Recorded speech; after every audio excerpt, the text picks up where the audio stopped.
it's really tough for those of us who aren't billionaires these days, which is all of us.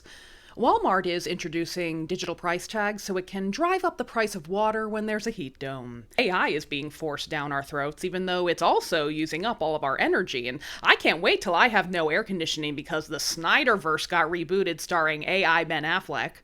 Us normies can only afford home ownership if we're part of a miserly polycule. And many of us are abandoning the idea of ever having children, which is something that would have solved a lot of problems in fairy tales, since poor parents just abandoned their children. At least that's how it happened in Hansel and Gretel. Fucked up fairy tales with Liz. Ding! Once upon a time, in a one-room shack by a large forest lived a very poor family. Their father was a woodcutter who had come on very hard times. There was a huge famine, and no one could afford to have some other guy cut their wood. So one night, when straits were particularly dire, father fretted in bed, and his wife leaned over with an idea. I'm gonna give it to you straight. If we ditch the kids, we cut our costs by 75%. Fun fact, in early versions of this tale, it was the children's own mother who proposed they abandon the kids. It wasn't until later revisions that Wilhelm Grimm changed it to a stepmother. What do you think? We can't do that. We can do that. It would actually be very easy. We take them into the woods. We leave them there with a fire and a couple slices of bread while we go to do some work. But we actually go home, and they won't be able to find their way back because they're young and stupid. Problem solved. We cannot abandon the children in the woods. Wild beasts will eat them alive. Yeah, and those animals are going to eat better than we have in months. This lady hounded and hounded Dad until he finally and reluctantly gave in. It seems as though we are supposed to find his reluctance sympathetic, but let's not forget that he did give in. Don't forget that. Don't forget that when they want us to forgive it. Of course, when you live in a one-room shack, your kids are going to overhear your cowardly plans to ditch them. Oh no! Oh God! We are going to die! Shut up, Gretel! They'll hear you! I'm sorry. I'm really hangry. Besides, I know what to do. Hansel was a smart kid. He snuck outside while his parents were asleep and filled his pockets with gray pebbles, noting how they shone silver in the moonlight, so he was prepared when his stepmother woke them all up at the butt crack of dawn and told them that they were hoofing it to the forest to collect firewood. On the way, the parents noticed that Hansel kept looking backwards toward the house. Hansel, why are you lollygagging? I'm sorry, Father. I was just saying goodbye to my little white cat. He's mewling at me on the roof right now. We don't have a cat, you little twerp. You're seeing the sun flashing off the chimney. But of course Hansel had been looking back to drop a pebble path behind them. Late that morning, the parents built a fire and told the kids to sit tight while they went off to cut down some trees. But as day turned to night, it was very clear that no one was coming back for them. The kids fell asleep, and when they awoke, they knew that they were truly alone. Oh no! Oh God, they really did it! They left us here! Calm down, Gretel. Ugh, girls. When the moon comes out, you'll see that we're saved. Hansel was right. When the moon rose, the silvery pebbles lit up a path right back to the house. We're back! Oh, thank the Lord! You made it back home, my children! Well, it's not our fault you friggin' idiots wandered all over the woods and fell asleep so we couldn't find you. We stayed right where you left us and didn't move an inch. Everything worked out! I'm not a terrible father, I'm a good father! You were right the first time, Dad. Anyway, some time passed, but eventually stepmom convinced Dad to try the whole shtick again. This was his reasoning for agreeing to it again. Well, I allowed it once, so I cannot go against you this time. No, Dad, you can change your mind. In fact, it kind of seems like you want to agree. Hansel attempted to go and collect pebbles again, but the stepmother had caught on this time and had locked everyone in the house that night. Still, Hansel knew that God would help them, because if you are a Christian boy in a grim fairy tale, he was good for that kind of thing. That day, when stepmom woke the household up at the butt crack of dawn, Hansel used the meager slice of bread he was given to leave a crumbly path. Hansel, why are you holding us all up? I was just waving to my pigeon, Father. We never got to say goodbye. It's the light flashing off the chimney, you brainless garbage. Get a move on. Alas, that night, when the children expected to see little breadcrumbs shining in the moonlight, they saw nothing, for, and I quote, the thousands of birds in the forest had eaten them all. If Hansel really did have a pigeon, that bird did him dirty. Oh no, oh God, Hansel, what are we gonna do? Don't worry, Gretel. We'll find our way back. They did not find their way back.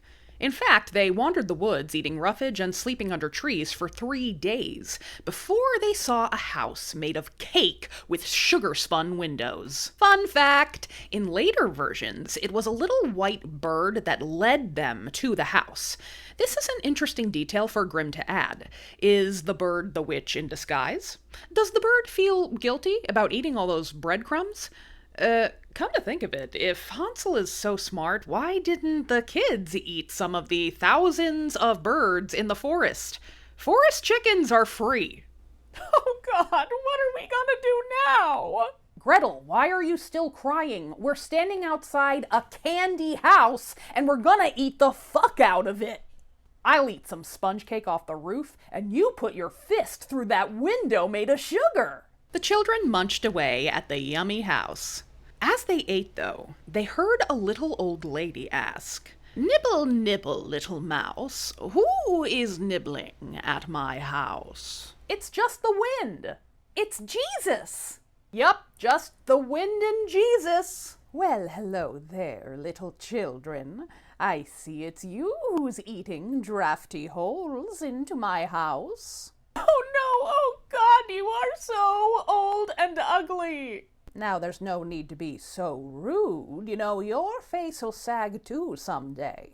But don't you worry, you have nothing to fear from little old me, unless you're scared of big comfy beds and pancakes with apples and nuts. But of course they did have something to fear from this old woman and her amazing pancake recipe. Seriously, I need to eat those right now.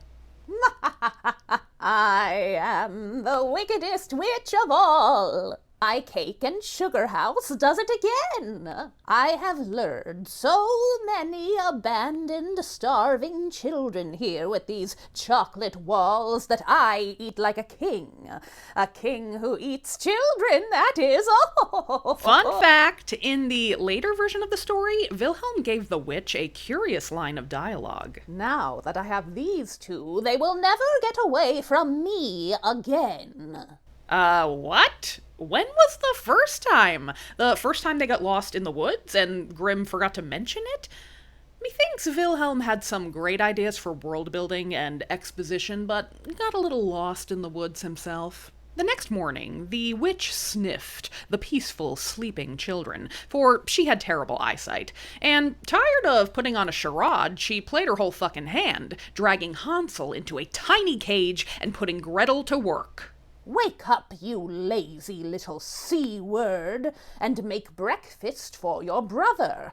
I need to fatten him up so he won't be too tough to chew. Oh no, oh God, Hansel, she wants you to eat this entire roast chicken so you'll get fat and she can eat you. Well, at least I get to eat first. Hansel, do you think I could have some of that roast chicken?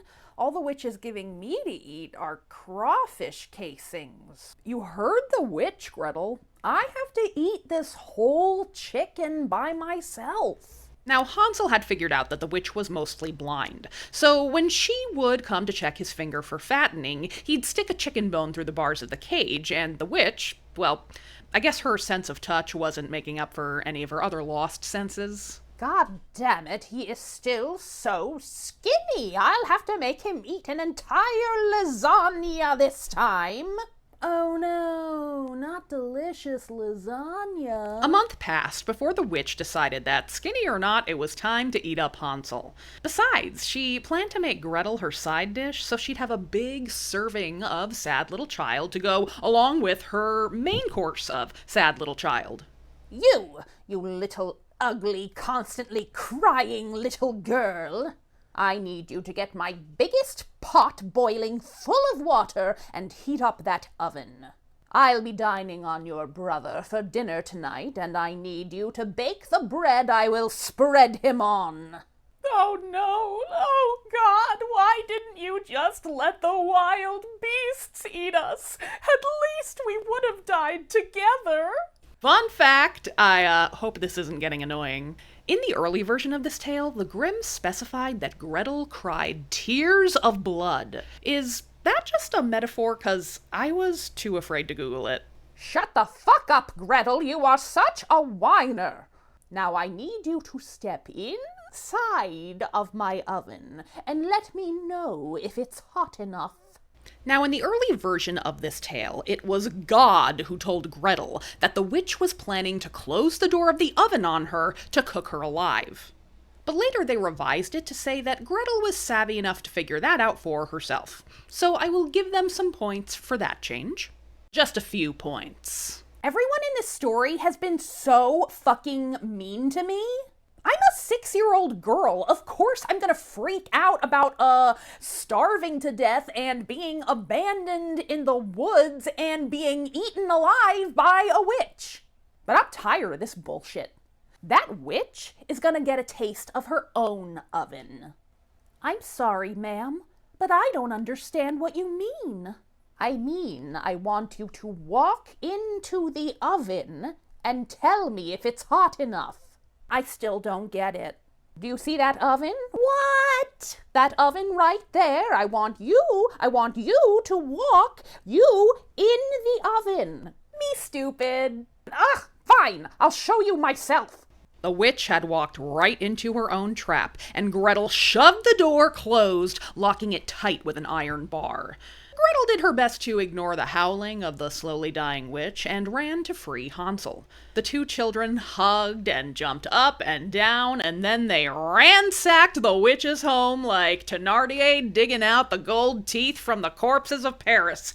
Look, I know this lady was gonna cook you alive and eat you, but geez, you don't have to Scrooge McDuck into her riches. Have some fucking class. I'm just kidding. I'm glad they had fun. I hope they dove into those rubies and gold coins like a fucking ball pit. Now, in the early version of this story, and often in adaptations of it, we usually skip right to the end at this point. But in Grimm's final revised version, they added an extended trip back home, which comes across as both unnecessary and a little silly. See, on their way home, the siblings came to a very large lake. Aw, geez, it'll take us ages to get around this thing. I'll ask that white duck to carry us across. Oh, white duck, would you carry us children across this vast lake? Yeah, duck, I'll sit in the front and Gretel can sit behind me. Hansel, have some sense. 2 children are much too heavy for one duck to carry. He can carry us one at a time. I'm pretty sure just one of you sitting on me is gonna kill me, especially with all that gold spilling out of your pockets. Duck, you don't happen to be one of the thousands of birds of the forest who ate up our breadcrumb path, setting us on the path to certain death, are you?